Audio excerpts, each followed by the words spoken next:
Interview Simon Torgeman. Je suis stomatologiste, c'est-à-dire que j'ai une formation de médecin et de chirurgie, mais très centrée sur la bouche. Ce qui fait qu'au fur et à mesure du temps, écoutez, tout simplement, je me suis retrouvé à faire des implants dentaires, ce qui est la chose, à mon sens, une des choses les plus passionnantes actuellement, avec tout ce qui peut, toutes ces solutions fabuleuses de remplacement des dents et de restitution d'une mastication et d'un sourire adéquat. Alors, j'exerce depuis un certain temps, plus de 35 ans, et avec une pratique des implants quasiment dès le départ. J'ai eu la chance d'avoir comme protecteur, comme formateur, au tout début de mon exercice, j'étais à peine étudiant, un homme, un dentiste, qui était d'origine suédoise et qui donc a rapporté sur la France les implants dentaires qui venaient de Suède. Donc ça s'est passé comme ça, j'ai eu cette chance énorme d'avoir été en contact avec ce praticien et avec cette formation. En réalité, c'est quelque chose qui remplace quelque chose de perdu ou quelque chose d'absent. Vous avez des personnes qui naissent, à qui il manque des dents. Il leur manque une dent, ou ils avaient une dent de lait et rien derrière la dent de lait, qui fait que, à un moment donné, il faut la remplacer. Et ce mode de remplacement, parce qu'il y en a d'autres, ce mode de remplaçant permet tout simplement de remplacer la dent par quelque chose d'équivalent au même endroit. Donc, une dent, c'est toute une forme avec une racine. L'implant, c'est une racine artificielle qu'on vient installer dans la zone où il n'y a plus de racine, où il n'y a jamais eu de racine. Ça, c'est l'implant dentaire. Historiquement, il y a toujours eu des envies de remplacer des dents manquantes. On retrouve des crânes préhistoriques sur lesquels, pour remplacer une dent, on trouve un morceau de bois dur, on trouve une dent d'animal, on trouve une pierre qui a été taillée. Ça marchait très mal, mais de temps en temps, ça accrochait, ce qui fait qu'on retrouve dans des squelettes ces dents, ces implants, ces premiers implants. Puis ensuite, il y a eu d'autres essais, bien sûr. Ça a démarré essentiellement par la France avec quelque chose de très particulier, très bizarre, qui nous semble maintenant bizarre et qui à l'époque était révolutionnaire. On appelait ça les implants aiguilles. C'était tout simplement comme des petits clous qu'on mettait à la place des implants, à la place des dents manquantes. On en mettait 3, ça faisait un trépied sur lequel on modelait une dent. On appelait ça les implants aiguilles. C'était un peu catastrophique parce qu'il leur manquait, on va dire, 2 caractéristiques. Biocompatible et ostéo-intégrable. Biocompatible, ça veut dire que c'est un matériau que vous pouvez mettre à l'intérieur du corps. Le corps ne réagit pas. Il n'y a ni rejet, ni inflammation, ni infection. Ça, c'est biocompatible. Si vous voulez savoir si un matériau est biocompatible, c'est facile. Expérimentalement, vous le mettez sous la peau d'une oreille de lapin, parce que c'est ce qui est le plus facile à expérimenter, et vous voyez, est-ce qu'il y a une réaction? Eh bien, il y a des matériaux comme le titane, les céramiques, certains métaux, l'inox ou le carbone, qui ne donnent aucune réaction. Donc ça, c'est biocompatible. Et quand on parle aussi bien de hanches que d'implants dentaires, première chose, est-ce que ce matériel est biocompatible? Évidemment, on ne va pas mettre un matériel qui donne des réactions.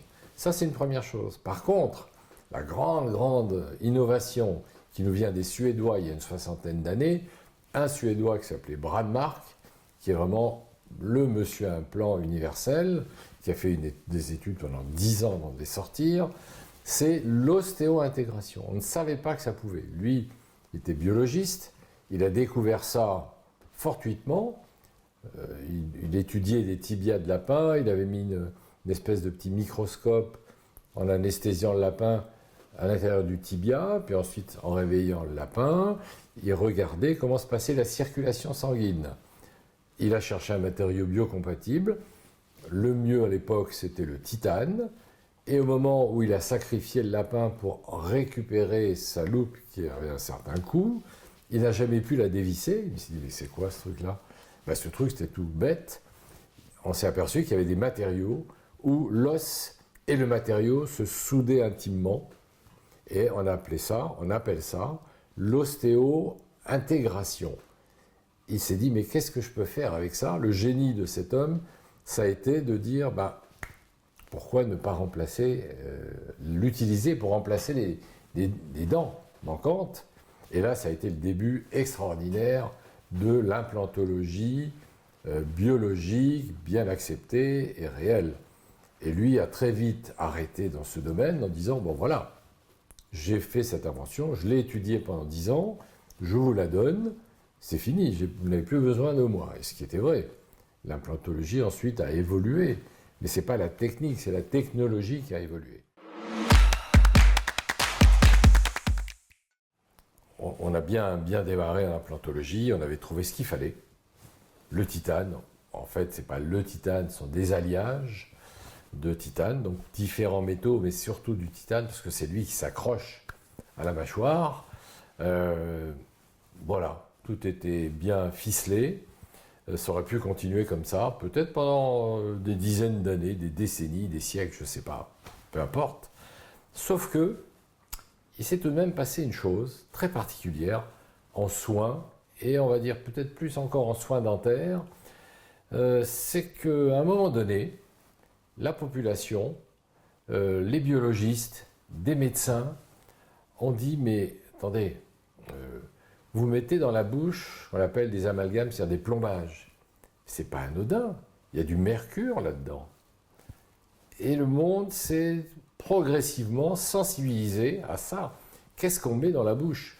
On met de tout. On met de l'or, on met du nickel-chrome, du palladium, on a tout mis. Et à un moment donné, avec les progrès de toutes ces personnes qui nous ont fait progresser dans ce domaine, on s'est dit, mais est-ce qu'il n'y aurait pas une relation entre certaines maladies chroniques et puis ces métaux, et en particulier le mercure, l'argent, le nickel, tous ces métaux lourds. Avec toutes ces études, l'amalgame a fini par être, depuis janvier, cette année, il est interdit en Europe. Mais d'autres pays du Nord évidemment, l'ont interdit, certains, depuis 1965. On a mis du temps. Donc cette méfiance et ces recherches vis-à-vis du métal ont fait que de plus en plus de populations commençaient à regarder les implants, toutes ces choses qu'on met dans la bouche pour remplacer les dents, ces implants dentaires en métal, avec une certaine méfiance.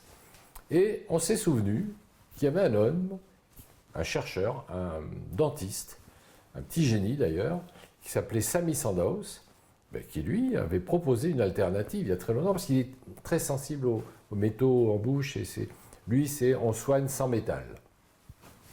Et qui a dit, mais attendez, mais moi je fais aussi bien que vous avec de la céramique. Donc c'était des implants blancs en céramique sans métal. La céramique c'est très particulier. L'état de céramique, on dit c'est une céramique, c'est pas n'importe quoi. Une céramique c'est un état totalement stable de la matière. Quand vous voyez tous les cristaux, un cristal, c'est totalement stable. Vous pouvez le laisser dans de l'eau de mer pendant des siècles, il ne bougera pas. Et ça a d'autres particularités, c'est que les céramiques sont des cristaux, sont des isolants. Donc, pas d'influence métallique. Tout ce que contient une céramique ne va pas diffuser dans le corps. Et lui disait, mais moi effectivement, j'ai cet implant, il est en alumine. L'alumine, on va dire, c'est un peu comme du verre. Et il a commercialisé, il formait aux implants en céramique. En alumine, gros problème, l'alumine, cette espèce de verre, s'est avéré cassant. Donc on avait des implants sans métal, mais qui cassaient. On a découvert une autre céramique extrêmement intéressante qui s'appelle la zircone et qui a double particularité dont on parlait tout à l'heure, biocompatible et ostéo-intégrable. C'est-à-dire quand vous mettez un petit tube de céramique, un morceau de céramique dans de la matière osseuse, vous le laissez quelque temps, il se soude, on ne peut plus le retirer. Et là, youpi, on avait enfin une céramique extrêmement solide, 3 fois plus solide que le titane. C'est blanc, et ça a toutes les particularités, toutes les qualités de la céramique, c'est-à-dire ça ne diffuse pas, ça ne conduit pas à l'électricité, et surtout de nos jours, un élément, une caractéristique, une qualité maximale, ça ne diffuse pas ce qu'on appelle les ondes électromagnétiques, c'est-à-dire quand il y a de la Wi-Fi dans une pièce, quand vous avez une antenne téléphonique, quand vous avez un téléphone sur vous, tout ça qui est relayé par le métal, et bien là, est totalement stoppé. On sait, on a tous entendu parler de ces personnes qui ne supportent pas les rayons, la Wi-Fi, et qui cherchent partout des zones, ce qu'on appelle blanches. Ils disent, ah ben ça y est, ils communiquent entre eux. J'ai une région au fin fond de l'Auvergne où la Wi-Fi n'arrive pas, et on n'a pas le link au-dessus de nous. On peut enfin vivre tranquillement parce qu'ils souffrent vraiment. C'est des maux de tête et de la souffrance réelle. Il y a même des services qui s'occupent de ça dans les hôpitaux. Ces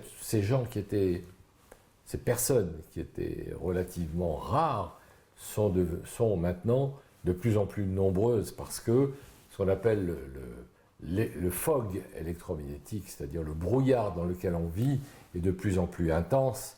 La 5G, bientôt la 6G, on est tous entourés de ça, et il y a de plus en plus de personnes qui se révèlent sensibles aux ondes électromagnétiques.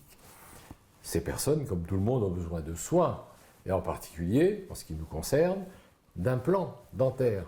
Eh bien, ces personnes peuvent maintenant bénéficier d'implants qui ne les perturbent pas.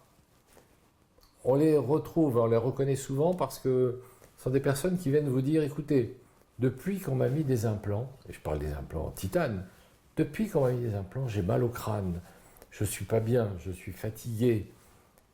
Et je leur dis, mais écoutez, si c'est depuis que, c'est vraiment le maître mot, faites-les retirer, c'est facile à retirer un implant. Un implant, c'est rentré en vissant, vous le dévissez avec une force plus forte, mais vous le retirez. Et ces personnes vous disent 24 heures après que leurs maux, leurs souffrances ont disparu.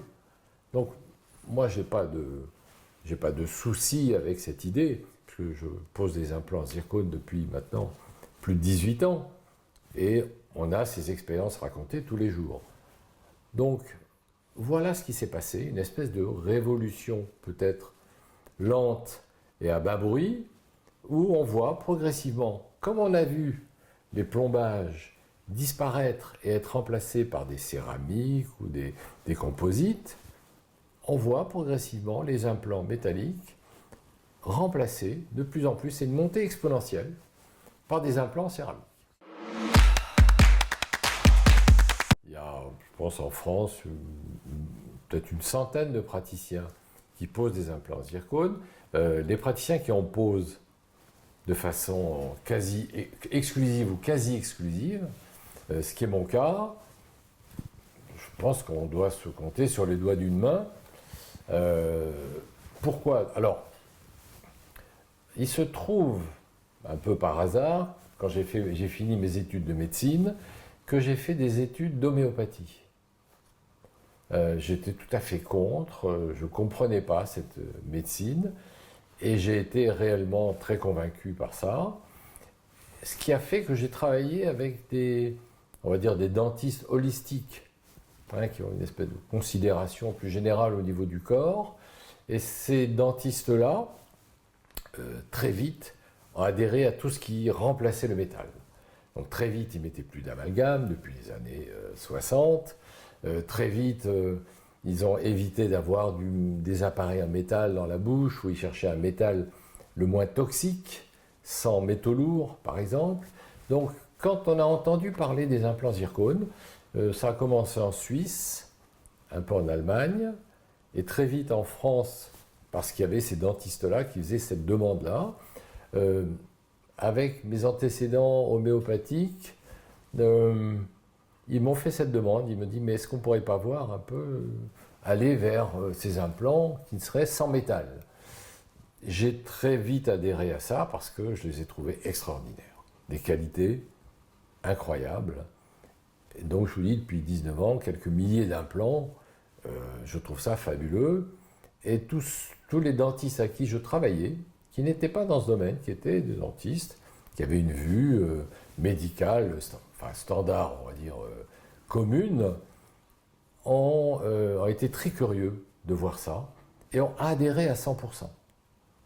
Donc je pense que, enfin c'est pas je pense, c'est une information à diffuser et c'est pourquoi on a été 5 praticiens en France et un en Belgique, Luxembourg.